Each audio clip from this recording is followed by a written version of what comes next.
Selamat datang ke program Perkongsian Firman-Mu sesi yang kelima. Kami akan bersama Anda pada jam 7.30 malam mulai 23 hingga 29 Ogos 2020.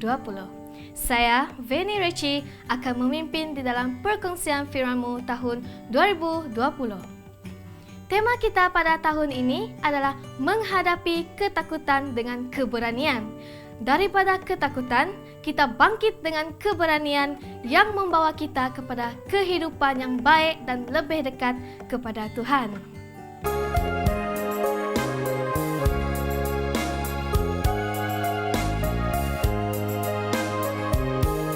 Hidup ini adalah kesempatan. Hidup ini untuk melayani Tuhan. Jangan sia-siakan waktu yang Tuhan beri. Hidup ini hanya sementara.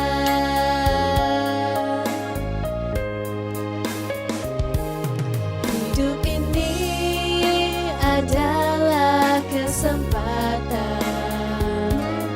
Hidup ini untuk melayani Tuhan.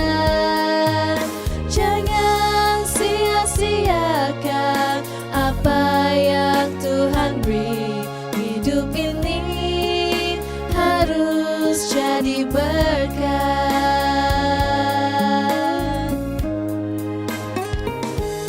Oh Tuhan, pakailah hidupku selagi aku masih kuat.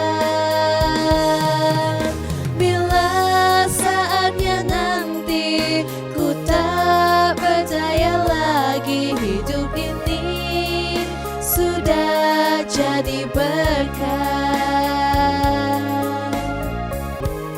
Hidup ini adalah kesempatan. Hidup ini untuk melayani Tuhan. Jangan sia-siakan apa yang Tuhan beri. Hidup ini harus jadi berkat.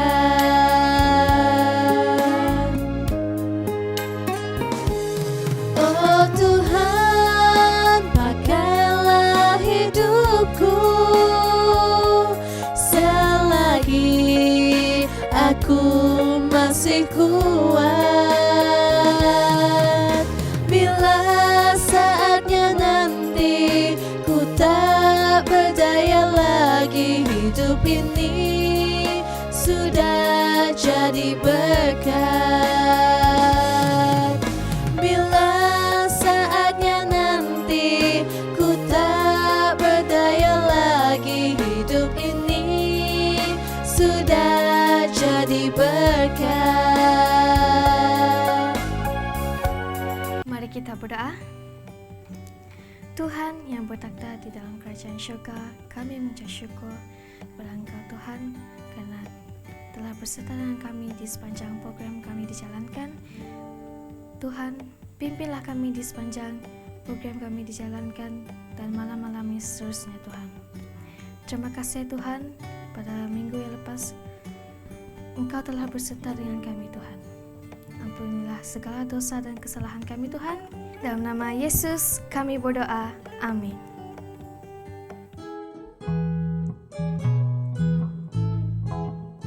Aku telah pandang Raja di syurga. Aku rindu ke sana, di pantai emas, di kota mulia, dengan Yesus selamanya.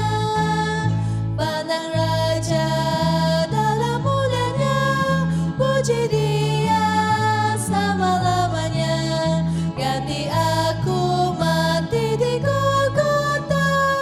Aku telah pandang Raja dalam negeri penuh kesukaan, di mana tiada malam. Aku nanti akan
Shalom, selamat bertemu kembali kepada semua para pendengar kita yang setia pada malam ini.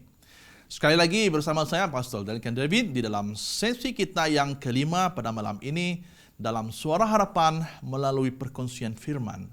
Dan tema kita adalah menghadapi ketakutan dengan keberanian. Topik kelima kita pada malam ini adalah jangan takut dan harus berani untuk menghadapi kesukaran hidup. Setiap hari, norma kehidupan kita manusia sentiasa berubah. Ada masanya kita merasa senang dan aman, tetapi ada masanya kita akan merasa kepahitan dan kependeritaan dalam hidup. Semalam kita telah pun mendengar tentang beralih arah kepada Tuhan demi keselamatan semua kita. Pernahkah Anda terfikir, kenapa kita menghadapi hidup yang sukar dan bermasalah? Begitu juga dengan kehidupan orang yang baik, tetap sukar dan selalu menjadi mangsa keganasan.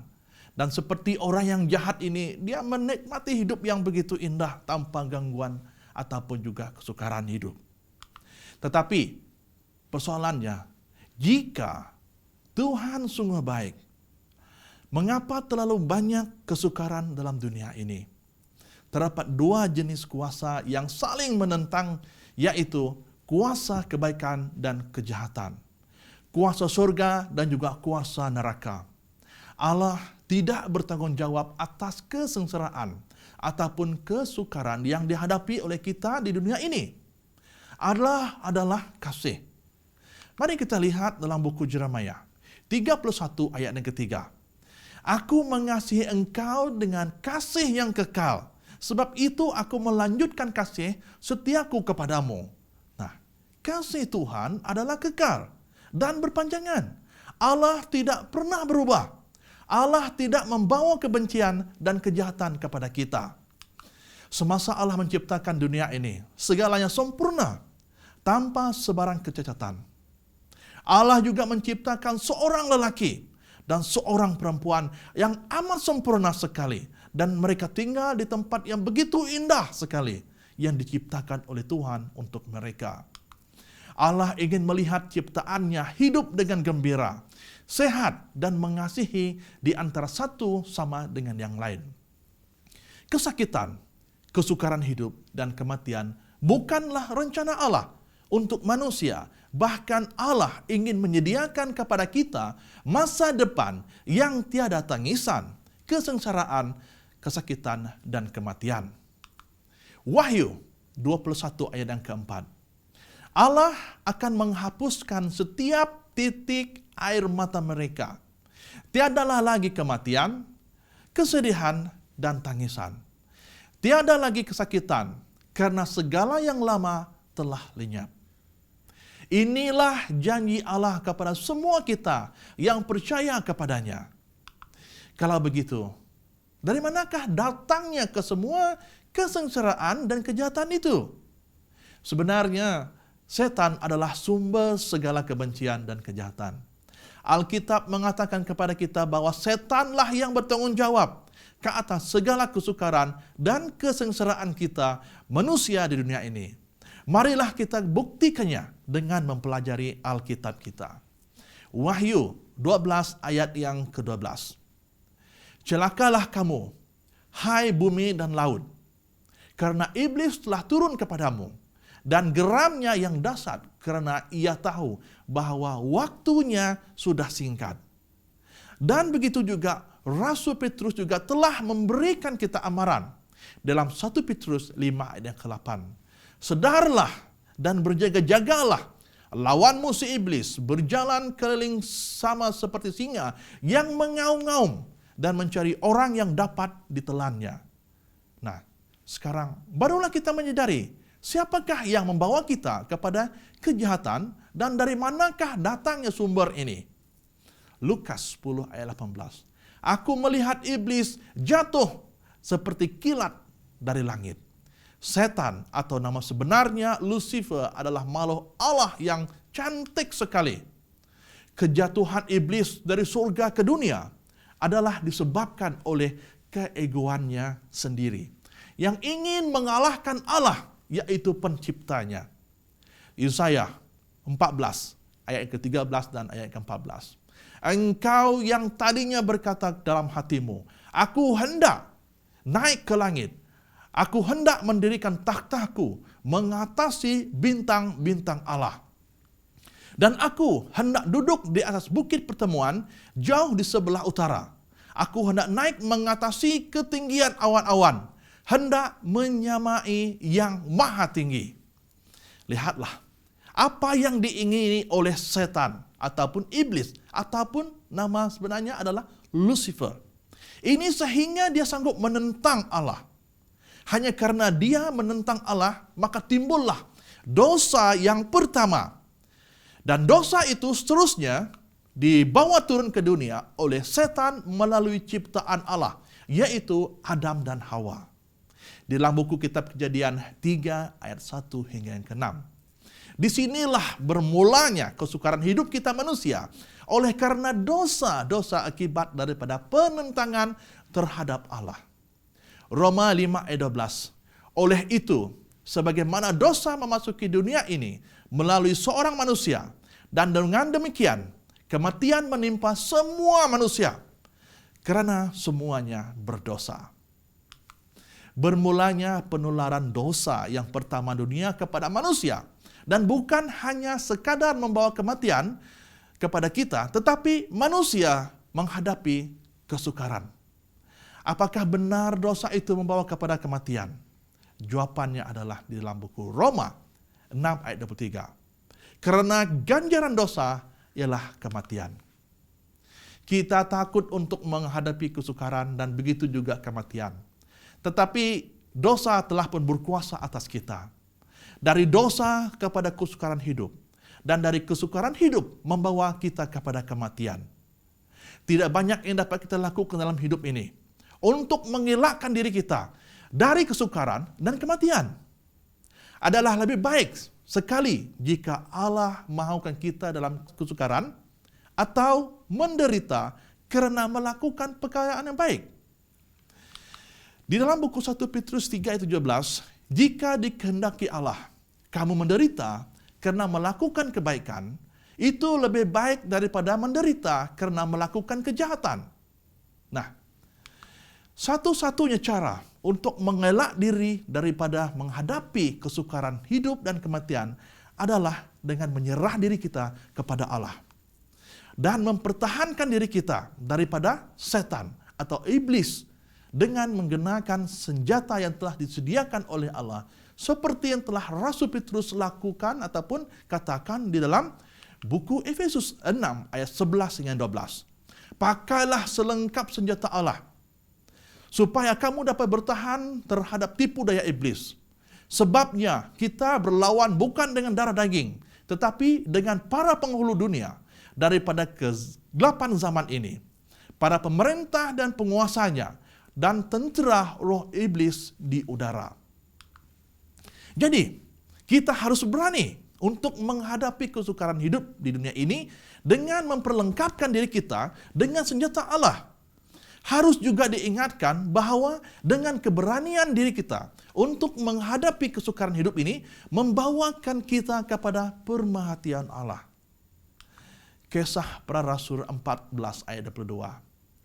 Memang tidak dapat dielakkan bahwa kita masuk ke kerajaan surga dengan menanggung banyak kesusahan. Tetapi harus diingat, walaupun kita di dalam kesusahan dan kesukaran, Allah tetap bersama dengan kita, seperti yang telah dijanjikannya kepada kita di dalam buku Mazmur 34 yang ke-19. Orang yang benar banyak ditimpa penderitaan, tetapi Tuhan menyelamatkannya dari segala-galanya. Inilah sebabnya kita harus berani untuk menghadapi kesukaran hidup, karena Allah tidak akan membiarkan kita dalam keadaan yang sukar. Jadi pada malam ini, marilah semua kita memberanikan diri kita semua untuk menghadapi kesukaran hidup ini. Karena Tuhan Yesus kita akan datang tidak lama lagi. Tetapi sebelum itu, nanti kita akan mempelajari dan mengetahui tentang tanda-tanda kedatangan Tuhan Yesus kita yang kedua kalinya nanti. Selamat malam, sehingga bertemu kembali pada malam besok di waktu yang sama dan saluran yang sama. Semoga Tuhan memberkati semua kita. Amin.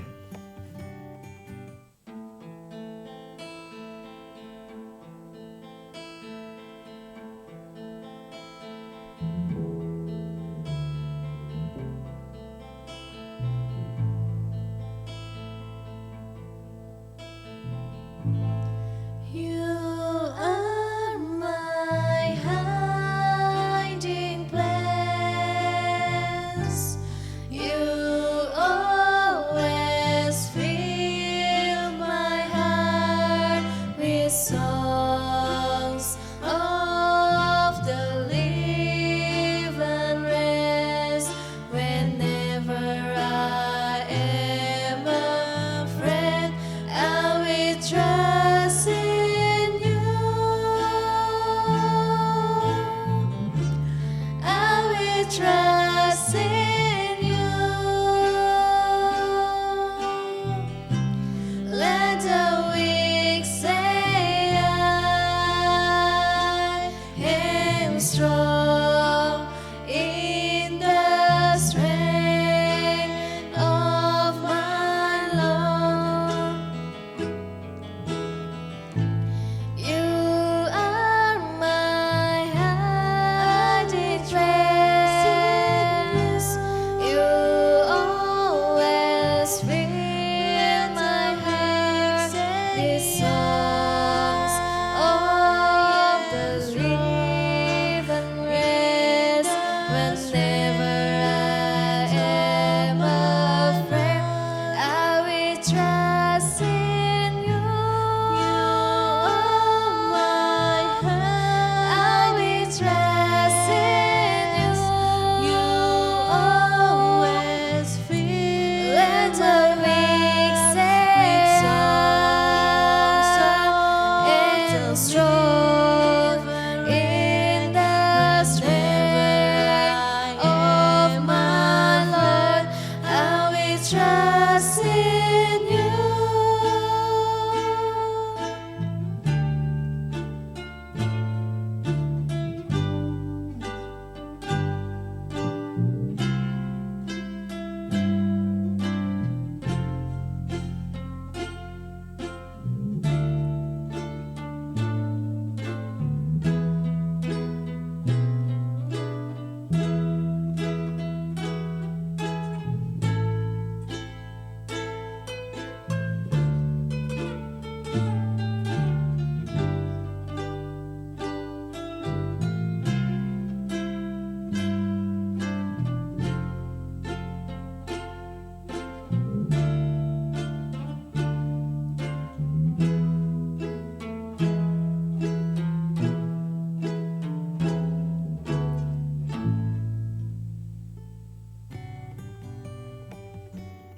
Mari kita semua berdoa.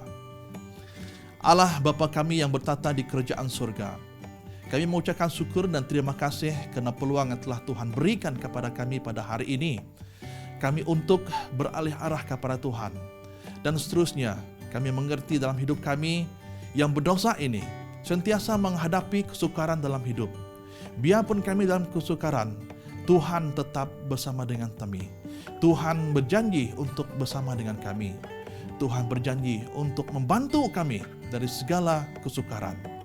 Dan begitu juga Tuhan, kami mohon agar Tuhan sentiasa memberikan kami kekuatan fizikal dan mental, agar kami sentiasa terus bertumbuh dalam kehidupan kami untuk menentang segala percobaan-percobaan yang datang kepada kami, agar kami terus maju dalam hidup kami dan seterusnya menguatkan iman kami terhadap Tuhan. Begitu juga Tuhan, kami berdoa kepada mereka yang di luar sana yang menghadapi kesukaran hidup, agar Tuhan bersama dengan mereka memberikan ketenangan jiwa dan fikiran kepada mereka, agar mereka mengingatkan yang Tuhan sentiasa ada bersama dengan mereka walaupun mereka menghadapi kesukaran. Terima kasih Tuhan di atas segalanya. Semua ini kami mohon dalam nama Kristus jadi penebus semua kami. Amin. Terima kasih kerana telah bersama kami. Semoga perkongsian kali ini memberi banyak pengertian dan pedoman kepada kita, agar kita tidak takut dan harus berani untuk beralih arah kepada Tuhan. Sesiapa yang ingin membuat permohonan doa atau ingin mendapatkan buku Pengharapan Hari Esok, Hope Beyond Tomorrow, sila berikan komen Anda dalam ruangan komen di bawah. Sekian, terima kasih, shalom dan semoga Tuhan memberkati.